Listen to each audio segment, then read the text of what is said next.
La primera mesa de internacionalización de Avalor ha tenido lugar este jueves ante la atenta mirada de algunos miembros del tejido empresarial aragonés que consideran la apertura al extranjero como una de las pocas salidas a la crisis. Para nosotros es fundamental que cada vez un número mayor de empresas aragonesas, de pymes aragonesas, salgan.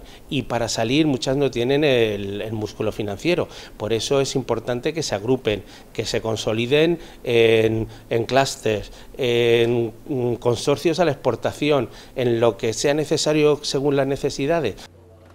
Por eso este tipo de jornadas son clave para las pymes que pueden tener más dificultades a la hora de dar este paso. El objetivo de la reunión de hoy es dar el primer paso de arranque de este proyecto, que no acaba hoy ni mucho menos. Queremos llevarlo durante un tiempo.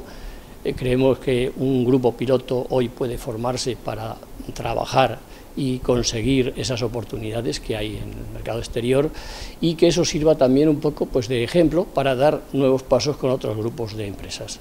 Durante la mesa se ha señalado que detrás de la palabra internacionalización tiene que haber mucha seriedad, mucho trabajo y mucha reflexión. Pues para nosotros es un elemento fundamental y ha sido la clave del éxito de la empresa, porque en estos últimos años nuestras ventas, sobre todo en el exterior, porque el 97% de la fabricación la dedicamos a los mercados exteriores, son un poco los que nos están ayudando a pasar de largo por esta situación tan crítica en el mercado nacional y sobre todo en Europa. Entonces es una labor fundamental y es uno de los pilares del éxito que tiene ahora mismo la compañía. El acto, que ha tenido lugar en la Cámara de Comercio de la capital aragonesa, tiene el espíritu de ser el inicio de un proyecto a largo plazo hacia un futuro con oportunidades reales al mercado exterior.